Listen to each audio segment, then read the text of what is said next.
We've reported frequently in recent years on incidents of police shootings, gun violence, and community reaction to them. One familiar question that arises in these cases: are police being held to account for their actions? Yamiche Alcindor looks at one case in Dallas. In Texas, a rare guilty verdict, followed by an even rarer sentence in a police shooting case. We, the jury, having found the defendant Roy Oliver guilty of murder. Last night, a Dallas County jury sentenced former police officer Roy Oliver to 15 years in prison for killing Jordan Edwards. On Tuesday, Oliver was convicted of murdering the 15-year-old. Edwards' family and friends welcomed the verdict. After the sentencing, the teen's stepmother had mixed emotions. We're thankful for the verdict that we received. Although we wanted more years, this is a start for us, and we can get some kind of closure, so we're thankful. Jordan Edwards died on April 29, 2017, when Oliver opened fire into a moving car of black teenagers who were leaving a party. He and his partner had responded to reports of underage drinking.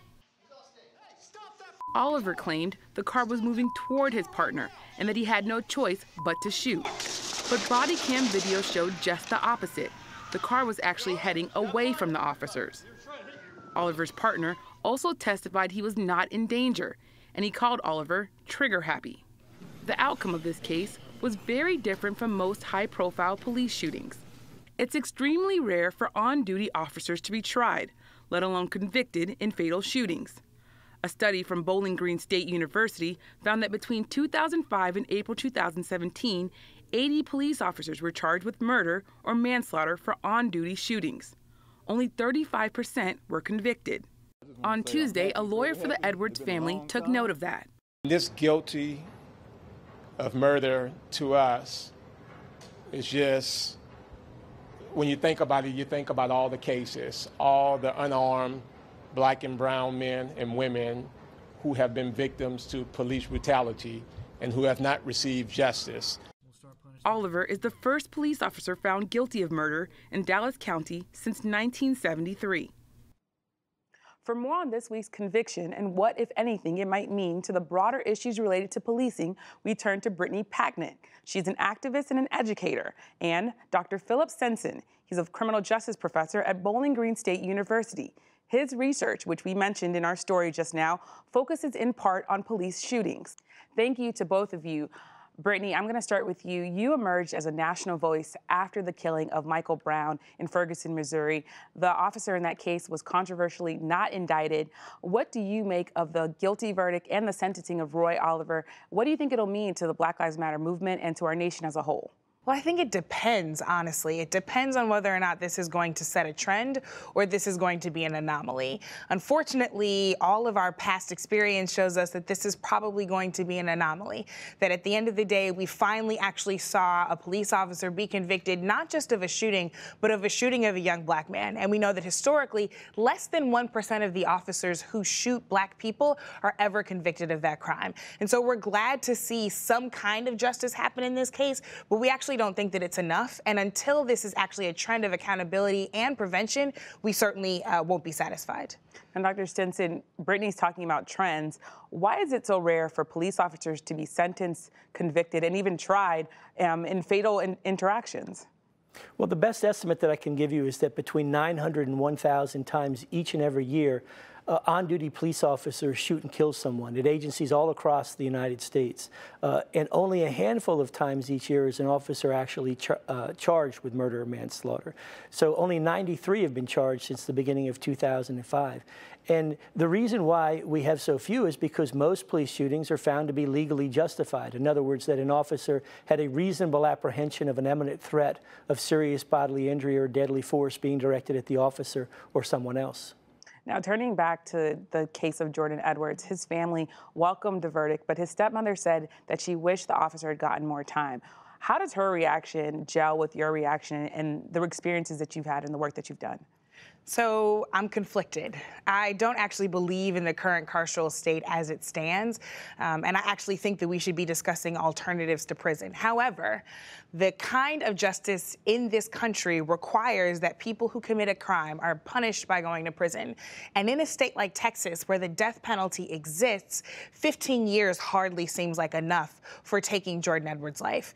I certainly don't believe in the death penalty, but there is a wide chasm between 15 years and the death penalty, and especially when we look at the kind of disproportionate prison sentencing that occurs in the state of Texas, we know that at a rate of 4 to 1, black men and black people are convicted more than white people are, and have longer sentences than white people do in Texas. And so I certainly don't think that 15 years is enough. I agree with his stepmother, and yet I am hopeful not just to see more justice and accountability on the back end, but I actually wish that Jordan Edwards were still alive. What Brittany's talking about is really about the criminal justice system in this country. We've been having a conversation nationally about the policing and about the police's relationship with African-American people. Have you, Dr. Stinson, seen any change in the way that prosecutors or judges or juries interact with police officers after these fatal interactions? No, I think we haven't seen any trends in terms of anything changing. If anything, in the last few years, I think that we have seen perhaps prosecutors taking a closer look at these cases, being more willing to bring charges when it's appropriate. You know, prosecutors generally decide to bring a case if they think they can obtain a conviction. They're worried about their win rate. But in these cases, prosecutors are starting to look at the broader picture of simply doing justice, which is what prosecutors are supposed to do. And they know that these are not easy cases to win, and they may actually lose the case in terms of not being able to obtain a conviction. But I hope that that doesn't deter prosecutors in the future from bringing these charges when it's appropriate. It's still very, very rare, Brittany, for a police officer to even be indicted, let alone charged, let alone convicted. When you think about this, what do you make of the rarity of this, especially when we have video more and more of these interactions? Well, the problem is the standard. When you talk about whether or not a police officer felt as though their life was being threatened, you have to enter into that conversation's perception of race, perception of gender, perception of class status. Often, blackness is treated as a weapon unto itself, when in reality, it's not. There were so many times in the streets of Ferguson that we were armed with nothing but cardboard signs and cell phones and our cells, but we were treated like threats. And so if that continues to be the standard, we will continue to see more and more police officers not actually be held account for these activities. The other point, though, is that there are ways in which state legislatures, police unions, and police departments themselves can actually take this on. We've done a lot of research at Campaign Zero that shows the kind of use of force policies and the kind of changes in police union policies and state legislation that can actually help not only prevent these kinds of crimes, but ensure accountability on the back end. So we know that there are 8 different use of force policies that if a police department adopts them, there will be a dramatic shift and decline in police violence. The question is, will there be the will to actually go and do those things? So are you encouraged with where things are going right now? I am encouraged by the fortitude of the people. I am encouraged by their continued courage. And I am encouraged that we are at least continuing to have this conversation, that we have not let it go by the wayside, even though there's so much happening in this country right now. I'm certainly not encouraged by the direction of the criminal justice system, and yet I will always believe in the people. Thank you so much, both of you, for joining me, Brittany Packnett and Dr. Philip Stinson.